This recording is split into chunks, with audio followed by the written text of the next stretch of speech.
There was once a miller who was poor, but he had one beautiful daughter. It happened one day that he came to speak with the king, and to give himself consequence, he told him that he had a daughter who could spin gold on a straw. The king said to the miller, That is a note that pleases me well. If thy daughter is as clever as you say, bring her to my castle tomorrow, that I may put her to the proof.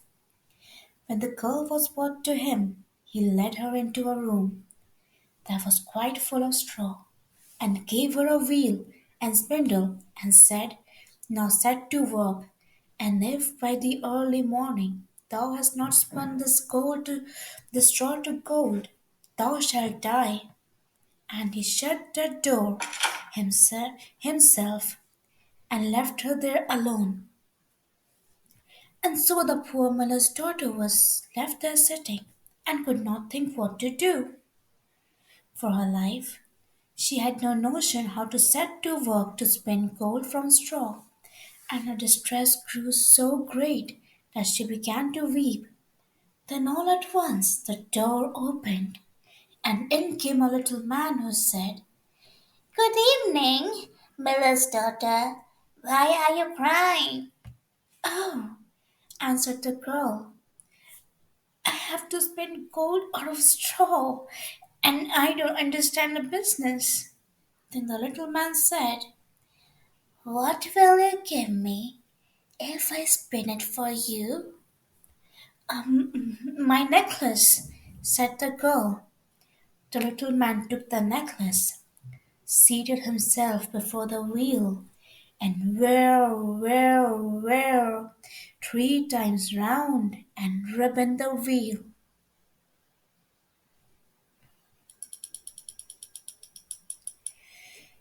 It was full, but then he took up another, and whirr, 3 times round, and that was full.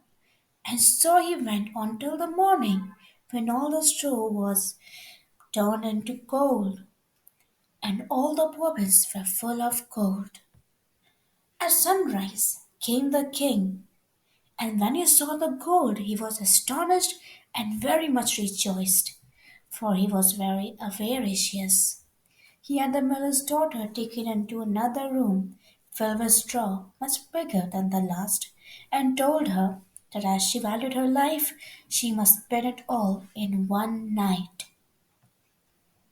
The girl did not know what to do, and so she began to cry. And then the door opened, and the little man appeared and said, What will you give me if I spin all the straw into gold? The ring from my finger, said the girl. So the little man took the ring and began again to sand the wheel, wearing, wear. And by the next morning all the straw was spun into glistening gold. The king was rejoiced beyond measure at the sight, but as he could never have enough of gold, he had the miller's daughter taken into a still larger room full of straw, and said, This too must be spun in one night, and if you accomplish it, you shall be my wife. For he thought, Although she is but a miller's daughter, I am not likely to find anyone richer than her in the whole world. As soon as the girl was left alone, the little man appeared for the third time and said, What will you give me if I spin the straw for you this time? I have nothing left to give to you, answered the girl.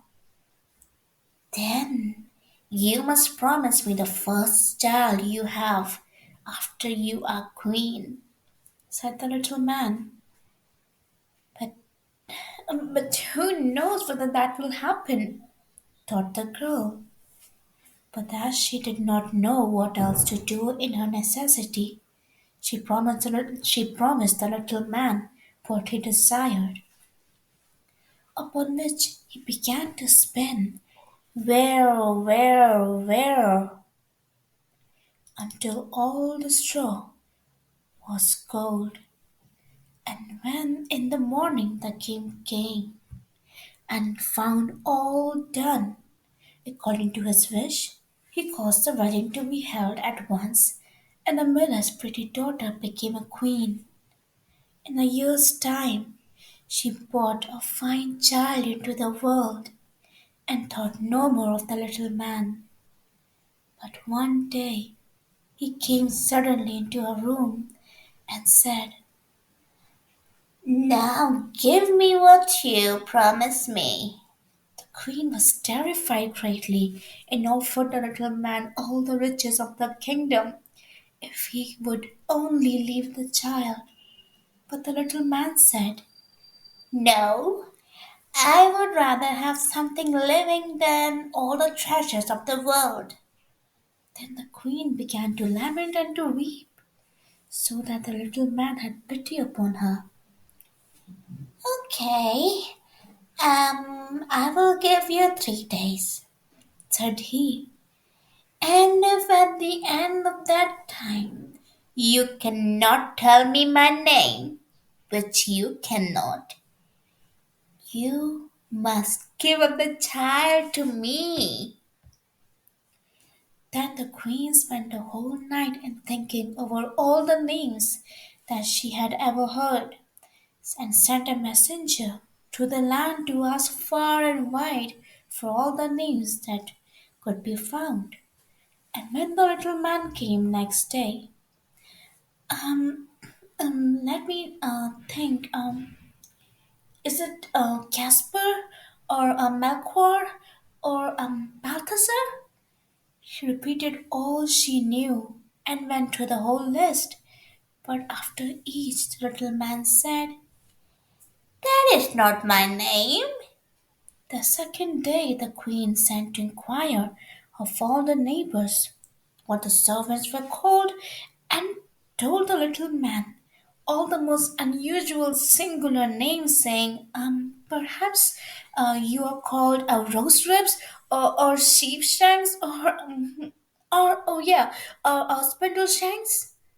But he answered nothing but, "That is not my name." The third day the messenger came back and said, "I have not been able to find one single new name, but as I passed through the woods, I came to a high hill, and near it was a little house, and before the house burned a fire, and round the fire danced a comical little man, and he hopped on one leg and cried, 'Today do I bake, tomorrow I brew. The day after that the Queen's child comes in. And oh, I am glad that nobody knew that the name I am called is Rumplestiltskin.'" You cannot think how pleased the Queen was to hear that name. And soon afterwards, when the little man walked in and said, "Now, Mrs. Queen, what is my name?" She said at first, "Are you called Jack?" "No," answered he. "Are you called Harry?" She asked again. "No," answered he. And then she said, "Then perhaps your name is Rumpelstiltskin." "The devil told you that! The devil told you that!" cried the little man, and in his anger he stamped with his right foot so hard that it went into the ground above his knee. Then he seized his left foot with both his hands in such a fury that he split in two, and there was an end of him.